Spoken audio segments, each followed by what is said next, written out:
Sometimes what begins as a simple traffic stop can change everything. What seemed to be routine for an officer turns into an unexpected twist, where expectations collide with a hidden truth. The man he is chasing has something much bigger on his hands than he imagined. What happened next?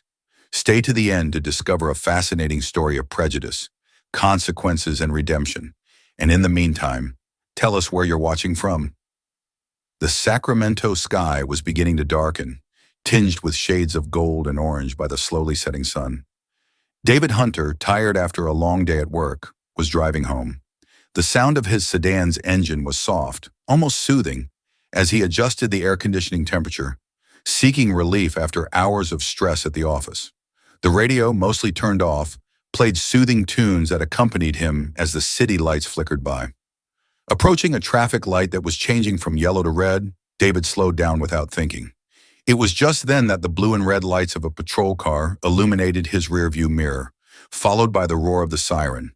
With a slight grimace of surprise, David watched in the rearview mirror, unable to help but frown.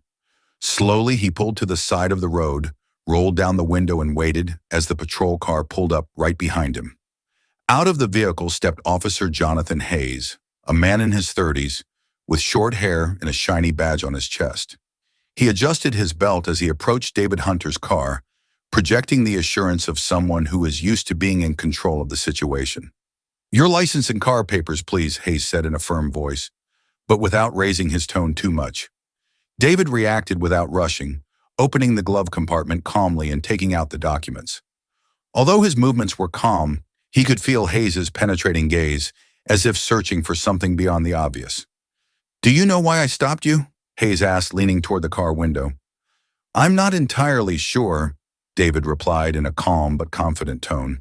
"You didn't make a complete stop at the light," Hayes commented, although there was a slight hesitation in his voice. David frowned but nodded slowly. "I understand. I thought I stopped in time, but I understand." Hayes didn't respond immediately. Instead, he lingered for a few seconds, squinting as he watched David more closely. It was no longer a simple traffic stop, at least not to Hayes. His posture shifted subtly, but enough for David to notice. It seemed he had already decided that this was beyond a minor infraction. The officer looked closely at the license in his hand. "You're not from around here, are you?" he asked, his tone now a little more penetrating. David hesitated for a moment before answering. "I moved here a couple of months ago. My address is on the license." But Hayes wasn't really paying much attention to the answer. His questions were beginning to take on a different tone, enough for David to sense that this was no longer a simple traffic infraction. David's calmness seemed to be unsettling the officer, who leaned a little closer to the window. "Where were you going in such a hurry?" asked Hayes, his voice now a little sharper. "I was just going home," David replied. His tone was still firm, but the subtle change in the atmosphere did not go unnoticed.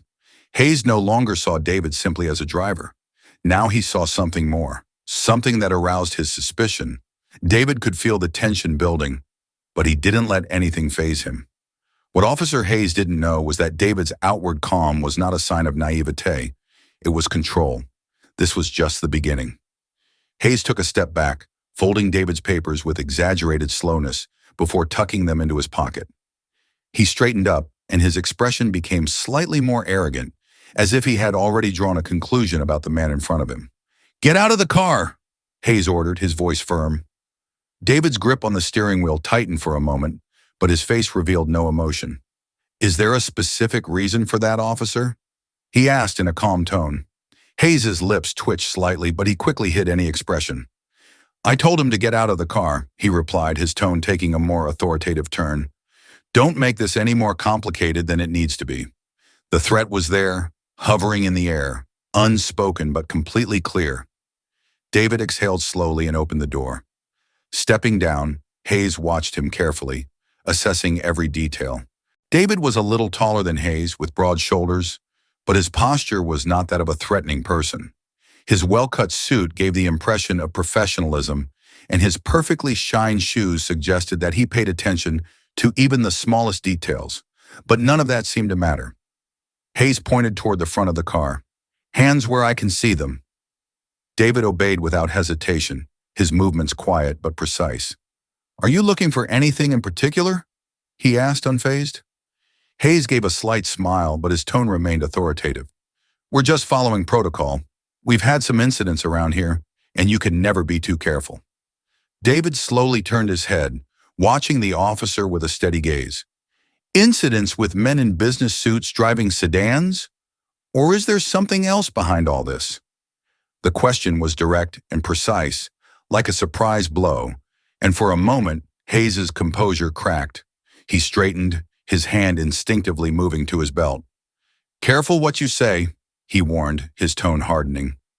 I'm just asking, David replied, unchallenged but with an unwavering calm that seemed to unnerve the officer. Hayes leaned forward, squinting, evaluating every word. You seem to know how to handle these situations. Do you have something to hide? David let silence fill the air for a moment before responding. No, officer. I just think it's important to be clear in situations like this. Be direct, you know? Hayes let out a slight snort, but said nothing. He took a step back and started walking around the car, as if he was trying to analyze the situation from another angle. Something didn't add up. David wasn't acting like most in these types of interactions. There were no signs of anxiety, no nervousness, no evasive look. Instead, there was an unwavering calm, controlled attitude that was beginning to make Hayes uncomfortable. You're so sure of yourself, Hayes murmured, almost without thinking, as if you know what's going to happen. David didn't let himself be provoked. Instead, he bowed his head slightly. It's not about trust, officer. It's about respect. Hayes remained motionless for a brief second before turning to David. The arrogance he had shown earlier faded, leaving room for a more tense, almost defensive expression. He opened his mouth to respond, but failed to utter a sound. David's serenity was taking him out of his comfort zone, and he didn't like it at all. As the silence dragged on, the atmosphere between the two of them became thick, almost electric. Hayes was beginning to realize that things would not follow the course he had anticipated. However, instead of stepping back, he decided to escalate the confrontation. Hayes began to tap his fingers on his belt holster, frustration barely concealed. He wasn't used to being challenged, let alone by someone like David. His eyes went back to the car, looking for an excuse, something to justify his behavior. Turn around and put your hands on the hood, he ordered firmly. I need to make sure you're not carrying anything dangerous.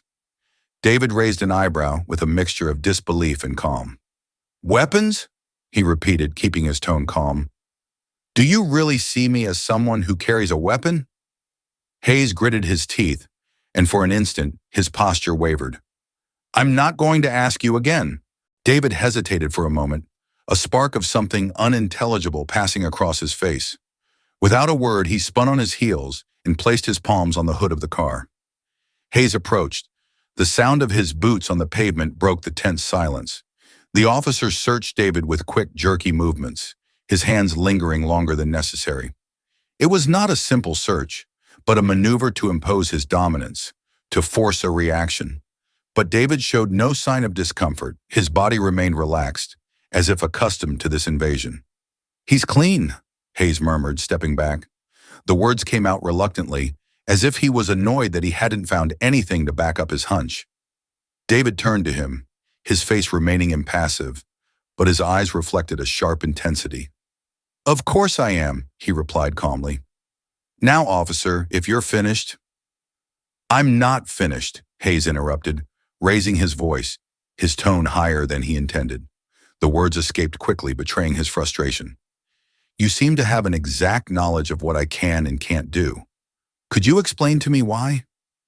David crossed his arms with a relaxed posture, as if he was completely out of place in the situation, while the tension between the two remained in the air, thick and palpable. I've had more than enough interactions with the police, he said, letting his voice slip quietly. Let's just say I've learned a few lessons over the years. Hayes's eyes narrowed, his gaze sharp. Does that mean you're a lawyer or something? David let out a subtle, almost invisible smile. Something like that. David's vague answer only increased Hayes's annoyance.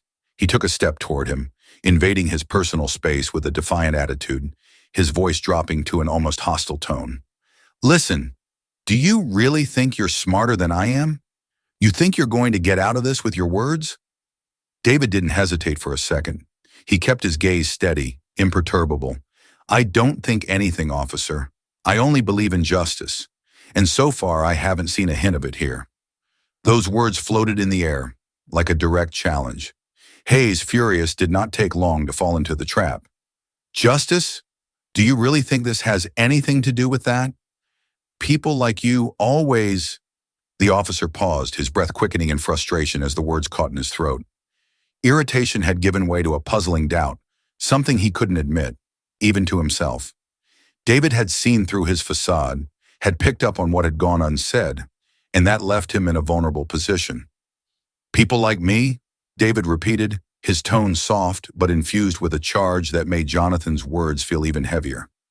Hayes bristled, recoiling as if he'd just realized he'd crossed a line he couldn't unravel.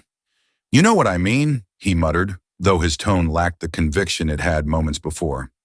"I think I do," David replied quietly. His calm was no longer passive. It was sharp, cutting through the pretense like a razor. "And I think we both know that this interaction stopped being about a traffic violation a long time ago." Jonathan opened his mouth to respond, but the words wouldn't come out. For the first time, he seemed unsure, as if he didn't know exactly how to proceed. The balance of power was shifting, and for the first time, Jonathan was on shaky ground. But the moment of reckoning was coming, and it would be one he would never forget. David's voice cut through the heavy silence, firm and determined. "I think it's time he knew who I was."